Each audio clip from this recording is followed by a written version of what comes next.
աշխատում է։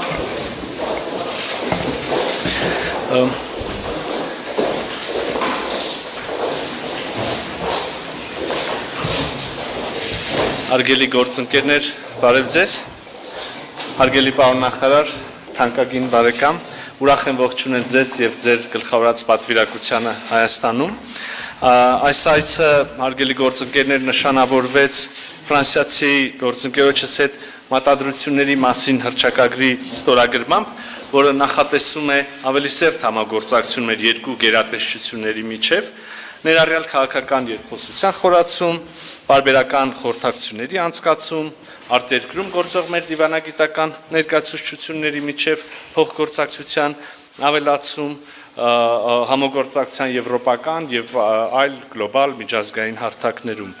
Եվ նաեւ ուզում եմ ասել, որ շատ կարևորում ենք այն հանգամանքը, որ նախարարի այցը տեղի ունենում նաեւ հենց Երևանյան երկխոսության օրերին եւ այդ ֆորումի շրջանակներում մի ուղղություն, որտեղ մեր գերատեսչությունների միջև համագործակցությունը արդեն իսկ կայացել է եւ հետագա այդ խորացումը այդ համագործակցությունների կարող է նոր գաղափարների կյանքի կոչման գրավական դառնալ։ Ուզում եմ իհարկե անդրադառնալ այն թեմաներին, որոնք այսօր առիթ ենք ունեցել քննարկելու։ Իհարկե առաջին հերթին քննարկել ենք Հայաստան-Ֆրանսիա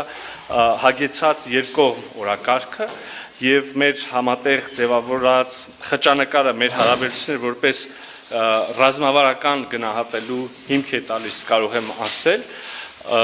Միաժամանակ գետնի վրա մեր գործընկերությունը տալիս է շատ կոնկրետ արդյունքներ, ինչպիսին է օրինակ Վեդի նորակառույց ջրամբարը, սա իհարկե միակ ծրագիրը չէ, որը Ֆրանսիան նպաստում է Հայաստանի Հանրապետության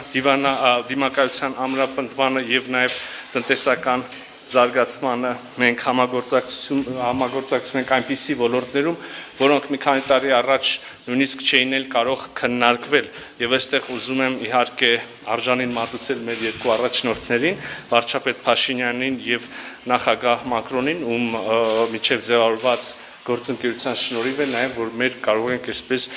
մեծ հսկայական քայլերով առաջ մղել Հայաստան-Ֆրանսիա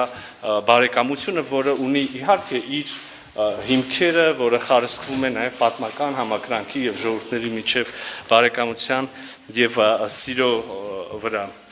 Նաև ի թիվս ոլորտների, որոնք այսօր քննարկել ենք, մտնում են նաև եւ կարող ենք նշել ենթակառուցվածքները։ Մենք ուրախ ենք տեսնել, որ ֆրանսիական հետաքրքրությունը Հայաստանում ենթակառուցվածքների զարգացման գործում, կառուցման գործում աճում է եւ ելի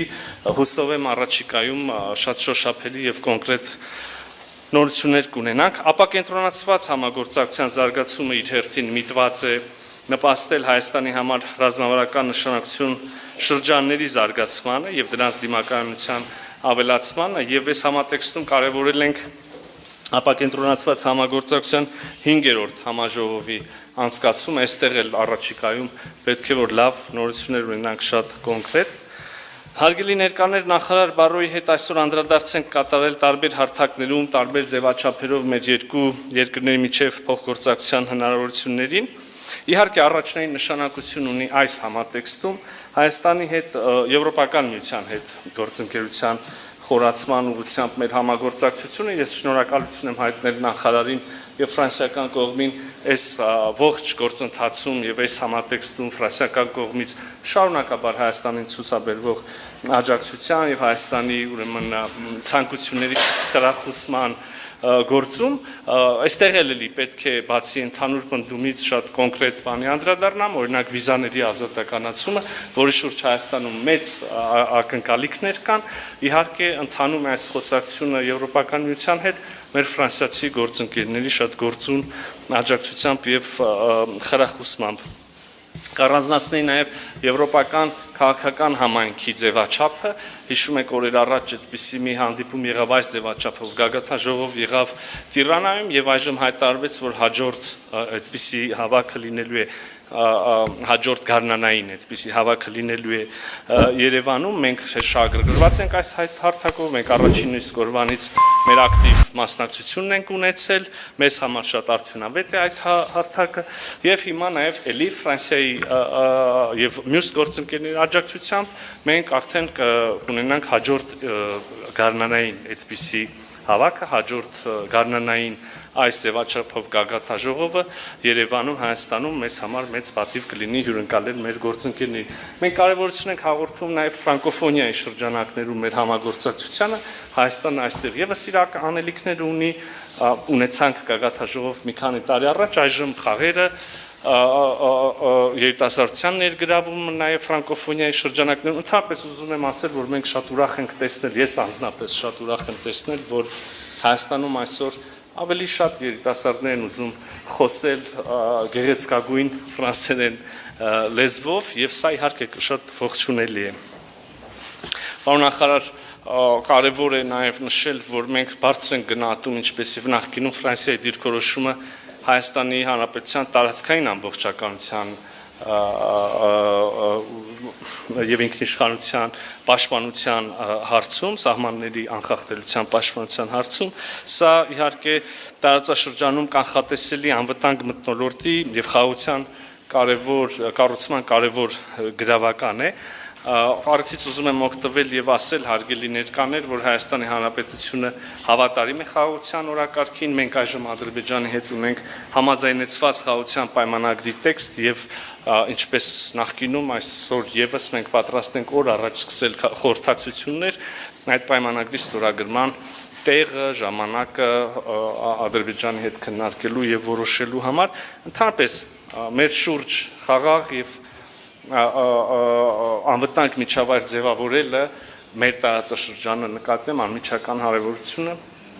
Հայաստանի արտաքին քաղաքական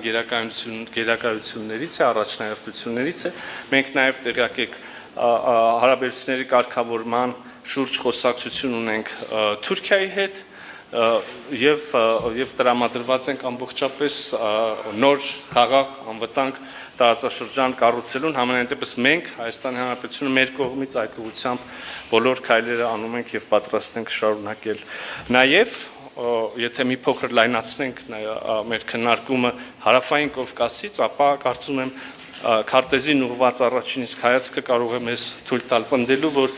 Հարավային Կովկասը առանցքային դեր կարող է ունենալ նաեւ Եվրոպա, Կենտրոնական Ասիա ճանապարհները կամ Եվրոպայում Կենտրոնական Ասիան իրար կապելու, իրար ավելի մոտ դարձնելու գործում, այստեղ եւս Հայաստանի Հանրապետության ամբողջական պատրաստակամությունը ունենք եւ մենք ինքներս նույնիսկ մեր ծրագիր ունենք խաղաղության խաչմերուկը, որը ենթադրում է տարածաշրջանում տրանսպորտային ենթակառուցվածքների ապաշրջափակման, իսկապես մեր եւ Հայաստանի եւ ֆրանսիական կողմի քննարկելի հարցերը շատ են, այստեղ իր շատ կարևոր դեր ունի խորհրդարանական համագործակցությունը, ես տեսնում եմ մեր վաղեմի եւ երկարամյա բարեկամներին նստած այս շարքերում Ֆրանսիայի ազգային ժողովից եւ չեմ կարող ձեզ ծանրաբեռնել բոլոր հարցերով եւ բոլոր ոլորտներով, սա ընդհանրապես շատ համառոտ նկարագրություններ, ինչը մենք արդեն ենք ունեցել շոշափելու այսօր։ Շնորհակալ եմ շատ այցի համար եւ սիրով խոսքը փոխանցում եմ ձեզ։ Monsieur le ministre Ararat, merci pour votre accueil. Սիրելի Արարատ, շնորհակալություն ձեր հյուրընկալության համար, պարոնայք պատգամավորներ, շնորհակալություն, որ այստեղ եք ինձ հետ, տիկնակ եւ պարոնայք, սիրելի հայ բարեկամներ, քիչ առաջ երբ իջնում էինք Երևան Արարատի հայացքի ներքո, մտածում էի, որ ժամանակն է սիրելի Արարատ պատասխանել ձեր հրավերին եւ այցելել Երևան եւ մեծ ուրախությամբ եմ ես այստեղ գտնվում, սա իմ առաջին այցն է,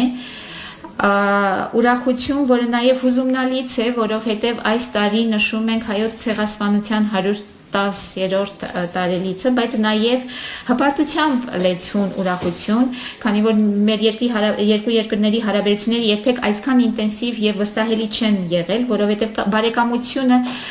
կապում է վաղուց հնամյա բարեկամություն է մեզ կապում, արմատավորված անցյալում եւ հավատարմության մեջ, հավատարմություն նախ մեր համատեղ պատմությանը, ահա ինչու ես շատ հուզված եմ, որ քիչ հետո մասնակցելու եմ ծովակալ Լուի Դարտիժ դու Ֆուրնեի հարգանքի տուրքին, որը 1915 թվականին մասնակցել է Մուսալերան 4000 դիմադրողների փրկությանը։ Հավատարմություն նաև ցավի պահերին, ողբերգության պահերին, ահա ինչու Ֆրանսիան շարունակում է մնալ Լեռնային Ղարաբաղից տեղահանվածների կողքին, բայց նաև Հայաստանի կողքին։ Երբ խոսում եմ Ֆրանսիայի մասին, ես խոսում եմ նաև падգամավորների մասին, որոնցից 7-ը այսօր ինձ հետ են, եւ քանի որ պարլամենտական դիվանագիտությունը եւս շատ կարեւոր է մեր երկկողմանի հարաբերություններում, ես մտածում եմ նաև համայնքների մասին եւ քաղաքացիական հասարակության, ինչպես նաև Սփյուռքի մասին, որոնք բոլորը մոբիլիզացվում են հանուն Հայաստանի, նրանք մեզ զգոն են պահում, նրանք մեզ ուղղորդում են եւ աջակցում են, ուստի շնորհակալություն եմ հայտնում նրանց։ Ես եկել եմ Հայաստանում եւս մեկ անգամ նշելու Ֆրանսիայի աջակցություն, որը Հանրապետության նախագահը ցանկացել է, որ լինի կայուն, ամբողջական եւ անխախտ։ Նախ եւ առաջ աջակցություն խաղաղության համաձայնագրին, որը դժվարին բանակցությունների միջոցով ի վերջո եկել է համաձայնության եւ ցանկանում եմ այստեղ ողջունել նաեւ վարչապետ Փաշինյանի համարձակությունը, ինչպես իմ ոնց ընկեր Մարկո Ռուբիոն է ասել, ժամանակն է այն ստորագրելու եւ այն վավերացնելու։ Ահա ինչ է սպասում Ֆրանսիան, Միացյալ Նահանգները եւ Եվրոպան։ Աջակցություն Հայաստանի սուվերենությանը, ինչպես նաեւ տարածքային ամբողջականությանը։ Հարկ է նշել նաեւ մեր պաշտպանական համագործակցությունը, լինի դա վերապատրաստումը, թե զինամթերքի տրամադրումը։ Այս ամենի նպատակն է Հայաստանին հնարավորություն տալ ապահովել իր պաշտպանությունը, իր սուվերենությունը։ Աջակցություն նաև Հայաստանի ժողովրդավարությանը ընդդեմ ապակայունացման այս նաև մեր նպատակն է Հայաստանին աջակցել իր դեմոկրատական մոդելը ամրապնդելու համար։ Վարչապետի եւ ձեզ հետ սիրելի Արարատ, մեզ համար կարևոր է մեր համագործակցության մասին խոսել։ Քիչ առաջ մտադրությունների հռչակագիր ստորագրեցինք մեր երկու նախարարությունների համագործակցության վերաբերյալ, միասին նախապատրաստում ենք նաև ապագա օրակարգը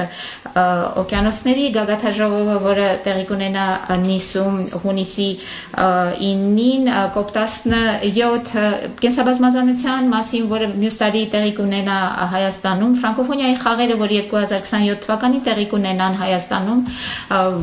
որոնց հետ եւ Հայաստանի հետ պատրաստ ենք կիսել մեր փորձառությունը եւ մենք ցանկանում ենք, որ Հայաստանը հյուրընկալի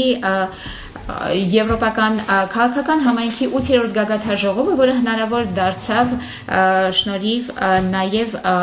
Հայաստանի եւ Ադրբեջանի իշխանությունների համաձայնության։ Կարևոր է նաև նշել, որ Հայաստանը Ֆրանսիային է, ֆրանսիական իդեմիա ընկերությանն է վստահել կենսաչափական անձնագրերի թողարկումը, սա վստահության նշան է եւ այս վստահությունը փոխադարձ է։ Ես ցանկանում եմ ձեզ հայտնել, որ ֆրանսիական զարգացման գործակալությունը արդեն 26 միլիոն եվրոպայի կանաչ պարտատոմսերի ուրեմն թողարկումն է համաձայնացրել, ինչպես նաև Պրոպարկոն մասնակցություն է ունենալու ԱԳԲԱ բանկի կապիտալին եւ բոլորին վերջերս զարգացման ֆրանսիական գործակալությունը ջրի եւ գյուղատնտեսության ոլորտում նոր համաձայնություն է ստորագրել, որը մոտ 100 եվրո վարկով կապահովի։ Ապակենտրոնացման համագործակցության ոլորտում շուտով Գորիսում, Սյունիքում ապակենտրոնացված համագործակցության կոնֆերանս շուտով տեղի կունենա 5-րդ, սա շատ կարևոր համագործակցություն է մեր երկու երկրների հարաբերությունների միջև եւ որոնք իդեպ նախորդել են մեր դիվանագիտական հարաբերություններին, սա նաեւ քաղաքական նշան է, որ սա տեղի է ունենում Սյունիքում եւ այս առիթով Գորիսում Ֆրանսիան հյուպատոսական գործակալություն կբացի։ Եվ քանի որ Հայաստանի հետ Ֆրանսիան երկարատև պարտավորություն է ստանձնում, մենք մի քանի փաստաթուղթ ենք այսօր ստորագրել, որոնք մենք մեր ապագա հարաբերությունների խարիսխը կլինեն, ինչպես քիչ առաջ ասացինք, մեր երկու նախարարությունների միջև համաձայնագիրը, երկու ֆրանսիական ձեռնարկությունների միջև համաձայնագիր, ինչպես նաև մի համաձայնագիր, որը շնորհիվ որի Expertise France կազմակերպությունը կհաստատվի Հայաստանում, որի շնորհիվ մենք արդեն Հայաստանին տրամադրել ենք տարբեր փորձագետների Վերջապես Ֆրանսիան կշարունակի գործել հանուն Ֆրանսիայի եւ Եվրամիության հարաբերությունների ինտենսիվիկացման, լինի դա խաղաղության եվրոպական գործիքի վերաբերյալ վիզաների ազատականացումը, թե ենթակառուցվածքների թե կապակցվածության ծրագրերի մեջ ներդրումը Ֆրանսիան միշտ պատրաստ կլինի աջակցել Հայաստանին, ապահովել այնպիսի մի հարաբերություն, որը գնալով ավելի ու ավելի կառուցողական կլինի։ Ահա տիկնայք եւ պարոնայք, ինչ թեմաների շուրջ ենք մենք քննարկել, ինչ թեմաների շուրջ ենք քննարկելու վարչապետ Փաշինյանի հետ եւ իմ գործընկեր նախարար Միրզոյանի հետ։ Ես իհարկե ցանկանում եմ անպայման ողջունել Երևանյան երկխոսության կազմակերպումը, որին քիչ հետո պատիվ կունենամ մասնակցել։ Այս երկրորդ կոնֆերանսը արդեն դառնում է կարևորագույն հանդիպում որոշում կայացողների, ղեկավարների, հետազոտողների եւ այլոց միջև։ Շատ շնորհակալություն սիրելի Արարատ։ Հարցերի ժամանակում ենք։ Բարև ձեզ, ունենք երկու հարցի հնարավորություն, խնդրեմ առաջին հարցը Սիրիկ եմ։ Donc première question Սիրիկ Շնորհակալություն, պարոն Ժան-Նոել Պարո, նախարար Միրզոյանը հիշատակեց երկու երկրների միջև հարաբերությունների ըստ էության ռազմավարական բնույթը։ Դուք էլ շեշտեցիք մեր երկրների հարաբերությունների աննախադեպ բարձր եւ լավ մակարդակի մասին։ Ցանկանում եմ պարոն նախարար ճշտել ձեր երկրի դիրքորոշումն այդ կապակցությամբ, արդյոք կողմերը Հայաստան եւ Ֆրանսիան պատրաստ են հարաբերությունները տեղափոխել ռազմավարական գործընկերության մակարդակ եւ այդ համատեքստում ինչպես է գնահատում Ռուսաստանի Դաշնության տերը կամ ազդեցությունը տարածաշրջանում, որովհետեւ օրեր առաջ ձեր տեղում կանգնած էր ՌԴ ԱԳ-նախարար Սերգեյ Լավրովը, որը անդրադառնալով զենքի գնմանը ուշադրություն հրավիրեց ձեր երկրի եւ Ռուսաստանի Դաշնության միջև բարդ հարաբերություններին, ըստ էության անվանելով ճշնամական, եւ ինչպիսին կլինի Ֆրանսիայի դերը ՌԴ կողմից հնարավոր ռիսկերը կառավարելու առումով, ու դուք ինչ հետաքրքրություններ ունեք Հայաստանում կամ ինչ ակնկալիքներ ունեք այդ առումով Հայաստանից, պարոն Միրզոյան, եւ դուք էլ կցանկանայի պատասխանեիք առաջին մասին, թե ինչպես է գնահատում ռազմավարական գործընկերության մակարդակ տեղափոխելու մեր երկու երկրների հարաբերությունները։ Շնորհակալություն։ Entre nos deux pays. Շնորհակալություն հարցի համար։ Մեր երկու երկրների միջև եւ մեր երկու ժողովուրդների միջև արդեն մեծապես ռազմավարական է, հաշվի առնելով բոլոր այն համագործակցությունները, որ քիչ առաջ հիշատակեցի, եւ որոնք թե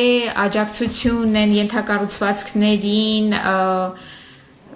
ջրի ցանցին օրինակ կամ շարժունակությանը մինչև տեխնոլոգիաներին իդեմիա կազմակերպության ժամանումով, ինչպես նաև մի շարք ծրագրեր ու նախագծեր, որ իրականացնում են ֆրանսիական համայնքները, որոնք մեծապես կարժևորվեն մեկ շաբաթ անց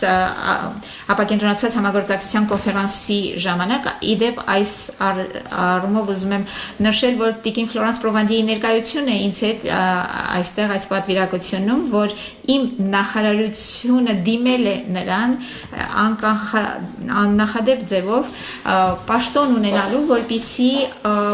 երկու կողմի ֆրանսիական եւ հայկական ասոցիացիաները, համայնքները, տարբեր կազմակերպությունները համատեղ եւ բոլոր մակարդակներում կարողանան համագործակցել։ Բացի այդ, իմ պաշտոնակից Արարատի հետ մտադիր ենք այս ամենը թղթին հանձնելու, նախապատրաստելով ռազմավարական գործընկերություն, որը պարզապես ավելի ֆորմալ բնույթ կհաղորդի արդեն գոյություն ունեցող հարաբերություններին, բայց նաև նախատեսելու ապագա տասնամյակների համար այլ ծրագրեր ու նախագծեր, այդ թվում նաև պաշտպանության ոլորտում։ Ինչ վերաբերում է պարոն Լավրովի խոսքերին, ես կթողնեմ, որ ձեր նախարարը պատասխանի, պարզապես ես կուզեմ նշել, որ այս վերջին օրերին ինչը տեսել ենք Ուկրաինայում, այսինքն ամենադաժան հարձակումներից մեկը Ռուսաստանի ագրեսիայից ի վեր Ուկրաինայում մեր կողմից մենք ունենք հստակ ուղերձ, մենք ցանկանում ենք խաղաղություն եւ որպեսզի խաղաղությունը հնարավոր լինի, նախ եւ առաջ պետք է որ հրադադար լինի, որը հնարավորություն կտա պատշաճ բանակցություններ իրականացնել, որոնք երաշխավորեն, որ այդ բանակցությունների ավարտին արդար եւ շարունակական խաղաղություն հաստատվի, սա մենք ցանկանում ենք մեծապես, Ուկրաինան պատրաստ է դրան, քանի որ արդեն 3 ամիս է մոտավորապես, որ համաձայնել է 30 օրվա հրադադարի առանց նախապայմանների, այժմ Ռուսաստանի հերթն է ցույց տալու, արդյոք ցանկանում է շարունակել իր պատերազմը, թե պատրաստ է բանակցությունների։ Ես շնորհակալ եմ, որ միայն հարցի մի մասին զուգեցիք իրականում։ Թեև ես սիրով կարող եմ անդրադառնալ ձեր բոլոր հարցերին, ես իսկապես շատ համաձայն եմ այն ամենի հետ, ինչ որ ասվեց իմ գործընկերոջ կողմից, Հայաստան-Ֆրանսիա ռազմավարական գործընկերության համատեքստում, տեսեք, մենք թվարկեցինք արդեն բազմաթիվ գործիքներ եւ սա կրկին ուզում եմ շեշտել, շատ հպանցիկ ակնարկ է, թվարկեցինք գործիքներ, թվարկեցինք ուղղություններ եւ համագործակցության դրսեւորումներ, որոնք կարող ենք ասել չունեն նույնիսկ երկրներ, որոնք ունեն ռազմավարական համագործակցության մասին ձեր հիշատակած փաստաթուղթը, բայց նաև համաձայն եմ իմ սիրելի գործընկերոջ հետ, ձեր ասածը մենք ընդունում ենք իբրև մեդիայի եւ եթե կուզեք քաղաքացիական հասարակության, եթե կուզեք Հայաստանի քաղաքացիների կողմից տրվող ուղիղ հանձնարարական եւ ինչպես արդեն ասվեց, մենք կաշխատենք այն ուղղությամբ, որ մեր խորը համագործակցություն նաեւ փաստաթղթային ձևակերպմամբ ճիշտ անունները եւ որակավորումները կրի շնորհակալ։ Մյուս հարցը փոխանցենք Ազատության ռադիոկայան։ Շնորհակալություն Աստղիկ Բեդևյան, Ազատություն ռադիոկայան, ես երկու նախարարներին էլ հարցեր ունեմ։ Պարոն Միրզյան, երբ Ադրբեջանը պնդում է իր նախապայմանները խաղաղության համաձայնագիրը ստորագրելու համար եւ հայտարարվում է, որ կան բանակցություններ, ես ուզում եմ հասկանալ, ինչ հարցեր են քննարկվում, հենց այդ նախապայմանները, դրանցից հրաժարումը, թե դրանց կատարումը եւ հարցի այսպես հավելում առաջիկայում հնարավոր է նախարարների կամ երկրների ղեկավարների մակարդակով հանդիպման հնարավորություն կա այդպիսի պայմանավորվածություն եւ Ֆրանսիայի նախարարին ուղեմ հարցս ԱՄՆ պետքարտուղար Ռուբիոն բոլորովին վերջերս չէր բացառել Հայաստան ներխուժման հնարավորությունը Ադրբեջանի կողմից Արևմուտքը ընդհանրապես, իսկ Ֆրանսիան մասնավորապես ես ուզում եմ հասկանալ կոնկրետ ինչ քայլեր են իրականացնում Հարավային Կովկասում հնարավոր նոր էսկալացիան բացառելու համար։ Շնորհակալություն։ Շնորհակալ եմ հարցի համար։ Շատ լավ։ Ուրեմն գաղտնիք չի, որ այսինքն այս թեմաները, հարցը, որը դուք տալիս եք եւ առհասարակ դրանց հետ առնչվող թեմաները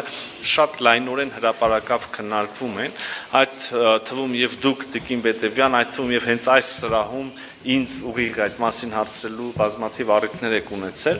այսինքն Ադրբեջանը նշում է պայմաններ, որոնց կատարումը ըստ ադրբեջանական կողմի պետք է ավելի դյուրինացնի խաղաղության պայմանագրի կնքումը, ինչ վերաբերում է պայմանների մի խմբին, օրինակ Մինսկի կառույցներին, ապա օրակարգը մեզ համար քննարկելի է, եթե մեր մոտեցումը, եթե չկա կոնֆլիկտ, բայց չկա կոնֆլիկտ, մենք հասկանում ենք ինստիտուցիոնալիզացված կերպով, որն է ստորագրված, ավերացված կամ այսինքն շատ ավելի պատկերացնելի շոշափելի խաղաղություն, ապա չկա նաև կոնֆլիկտին վերաբերող կամ կոնֆլիկտով զբաղվող դրա մանդատ ունեցող կառույցների անհրաժեշտությունը, բայց սա պայմանների մի խումբն է, մյուս խումբը այն է, որը որ դուք եք, կամ մյուս պայմանը այն է, որը դուք նշեցիք, Հայաստանի սահմանադրությունը, եւ այստեղ մենք ունենք երկու ճանապարհ, այսինքն կրկին մեր մոտեցում ասել ենք, այս օրակարգը մեզ համար ընդունելի չի, բայց ուզում եմ առիթը օգտագործել եւ բացատրել։ Տեսեք, ունենք երկու ճանապարհ։ Եթե դիցուկ Ադրբեջանի մտահոգությունները անկեղծ են, անկեղծորեն Ադրբեջանը մտահոգված է, թե Հայաստանի սահմանադրությունը ունի տարածքային պահանջներ Ադրբեջանի տարածքային ամբողջականության նկատմամբ։ Այս դեպքում այդ մտահոգությունների ամենաուղիղ հասցեագրման ամենակարճ, ամենաճիշտ, ամենաուղիղ ճանապարհը խաղաղության պայմանագրի ստորագրումն է, ոչ թե չստորագրումը եւ կարող եմ բացատրել ինչու այս պայմանագիրը ստորագրումից հետո մեր օրենսդրության պահանջների համաձայն պիտի անցնի վավերացման գործընթաց եւ առաջին հերթին պիտի դիմենք սահմանադրական դատարան, որը աշխարհում գոյություն ունեցող միակ մարմինն է, որը իրավասություն ունի մեկնաբանել մեր սահմանադրությունը։ Հիմա պատկերացրեք իրավիճակ, երբ մենք ստորագրում ենք պայմանագիր եւ հարցնում ենք սահմանադրական դատարանի կարծիքը եւ սահմանադրական դատարանն ասում է, որ սա համապատասխանում է սահմանադրությանը։ Այսինքն, իսկ պայմանագրում մենք ունենք գրած, որ մենք տարածքային պահանջներ չունենք միմյանցից եւ ահա եթե սահմանադրական դատարանն ասում է, որ ամբողջ պայմանագիրը այդ թվում եւ այս պնդումը համապատասխանում է սահմանադրությանը, նշանակում հարցը փարատվում է, ես կարող եմ ավել փաստարկներ բերել, բայց իշահ ժամանակի չեմ անի դա իհարկե, եւ եթե ադրբեջանների մտահոգությունները անկեղծ չեն, ապա էլի հիմա դուք հարցնում եք ինչ հունով կարող են գնալ քննարկումները, եթե հայտնի են այս պայմանները, քննարկումները կարող են գնալ ոչ անպայման, դուք մի քիչ ծայրահեղ որակեցիք ընդունել պայմանները կամ ամբողջապես մերժել դրանք, մենք պետք է ներկայացնենք մեր փաստարկները, լսենք ադրբեջանական կողմին եւ փորձենք այնուամենայնիվ լուծում գտնել եւ հենց սա էլ ընդհանրապես որևէ հարցում բանակցությունների իմաստն, եթե վերցնենք որևէ խնդիր, որտեղ կան երկու հակադիր դիրքորոշումներ եւ ընդունենք այդ երկու հակադիր դիրքորոշումները որպես վերջնական, ապա աշխարհում բազմաթիվ հարցեր չէին լուծվի, բայց մեր առաքելությունն է փորձել լուծում գտնել եւ այս առումով եթե կարողանանք պայմանավորվածություններ ձեռք բերել առաջիկայում նախարարական մակարդակով, վարչապետի նախագահի մակարդակով նոր հանդիպումների, որտեղ կարող ենք ելի լուծում քննարկել ավելի ֆունդամենտալ կերպով քննարկել, քան դա թույլ են տալիս միջազգային օրինակ ֆորմատները ժամանակի տեղի առումով, ապա իհարկե մենք կարող ենք ողջունել միայն եւ մենք կողմ ենք այդպիսի հանդիպումների։ Je vais d'abord répondre à votre question, puis ensuite... Նախ կպատասխանեմ ձեր հարցին, հետո կհամալրեմ իմ պատասխանը նախորդ հարցին։ Ինչ վերաբերում է ձեր հարցին, մենք աջակցել ենք հայկական իշխանությունների ջանքերը հասնելու համար Ադրբեջանի հետ խաղաղության պատշաճ համաձայնագրի եւ երբ երկու կողմից քաղաքական համաձայնության հասան, մենք ողջունել ենք եւ մենք քաջալերում ենք Ադրբեջանին ստորագրել այս համաձայնագիրը, որպեսզի այսպիսի տարածաշրջանում, որը շատ կարեւոր է, կենտրոնական դեր ունի եւ դրա առիթը կունենանք խոսելու Երևանյան երկխոսության շրջանակում հաղորդակցության կապակցվածության հանգույց է շատ կարևոր Եվրոպայի համար, շատ կարևոր է, որ այդ համաձայնագիրը ստորագրվի։ Մի քանի շաբաթ առաջ նորից լարվածություններ ի հայտ եկան, մենք զսպվածության կոչ արեցինք, որովհետև այսքան մոտ խաղաղությանը իսկապես ողբերգական կլիներ, որ բռնության պատճառով եւս մեկ անգամ հարցի տակ դրվի խաղաղությունը։ Ես եւս մեկ անգամ նշում եմ, որ մենք ցանկանում ենք, որ քաղաքական համաձայնության կարողանան գալ եւ համաձայնագիրը ստորագրվի։ Հիմա կվերադառնամ նորից նախորդ հարցին Ռուսաստանի եւ Ֆրանսիայի միջև անհամաձայնությունների նույնիսկ որոշակի թշնամանքի, մենք Ֆրանսիան, Եվրոպան, մենք պատերազմի մեջ չենք ոչ Ռուսաստանի դեմ, ոչ ռուս ժողովրդի դեմ, սակայն մենք դիմադրում ենք պուտինիզացիային, այսինքն ուժի միջոցով եվրոպական մայրցամաքի վրա սահմանների վերագծմանը։ Այս սկզբունքը մենք չենք կարող ընդանել, դրա դեմ մենք դիմադրում ենք։ Այդ դիմադրությունը դրսևորվում է մեր աջակցությամբ Ուկրաինայի սուվերենությանը, անկախությանը եւ տարածքային ամբողջականությանը եւ նրա ռազմական ջանքերին զսպելու համար ռուսական ագրեսիան, այսինքն ոչ Եվրոպան, ոչ Ֆրանսիան որևէ նկարտում չունի եւ տարածքային պահանջ չունի Ռուսաստանի նկատմամբ, ընդհակառակը, եւ մեր դիմադրությունը շարունակելու է դրսևորվել նաեւ գնալով ավելի ու ավելի ծանր պատժամիջոցների միջոցով, որոնք կփորձեն յետ մղել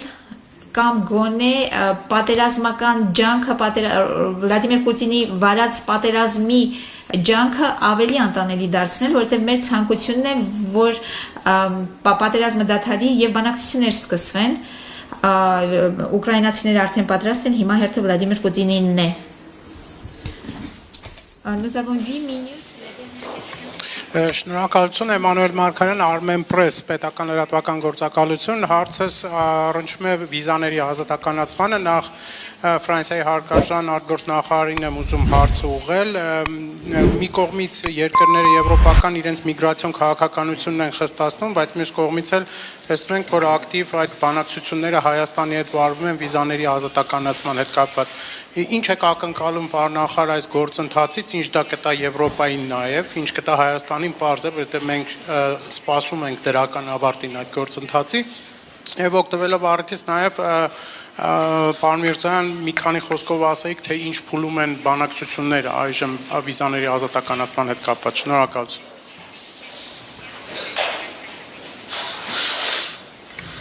Je vais vous répondre comme je l'ai dit tout à l'heure. Ձեզ կպատասխանեմ ինչպես քիչ առաջ ասացի, Եվրամիությունը այս քննարկման միջոցով, որը սկսվում է կարճաժամկետ այցերի վիզաների ազատականացման միջոցով եւ խաղաղության եվրոպական գործիքի միջոցով աջակցում է Հայաստանին եւ այս բանակցությունները հուսով եմ, ցանկանում եմ, որ կհանգեցնեն ստեղծելու նոր հնարավորություններ ի նպաստ հայերի, բայց նաեւ Եվրամիության։ Շնորհակալ եմ, ես էլ կփորձեմ հնարավորինս համառոտ անդրադառնալ, հատկապես որ շատ այստեղ քաղաքական ասելիք ամենայն դեպս չկա, մենք ունենք երկու կողմերի մեծ պատրաստակամություն, բանակցությունները սկսված են, բայց կան նաև բազմաթիվ տեխնիկական հարցեր, տեխնիկական գործեր, որոնք պետք է արվեն, թույլ տվեք նաև այսպես ձևակերպել, եւ մի մասը հենց մեր պարտավորություններն են։ Մենք քիչ առաջ խոսեցինք բիոմետրիկ անձնագրերից, սա միայն մեկն է այն անելիքներից, որոնք պետք է ապահովվեն, որպեսզի Հայաստանը եւ Եվրոպական միությունը միասին կարողանան այդ որոշմանը գալ, այսինքն այստեղ բանակցությունները միայն միմյանց համոզելու մասին չեն, այլ նաև պատկերացնելու են ճանապարհ, այն քայլերը, որոնք պետք է արվեն երկու կողմերի կողմից էլ։ Այսքան շնորհակալություն։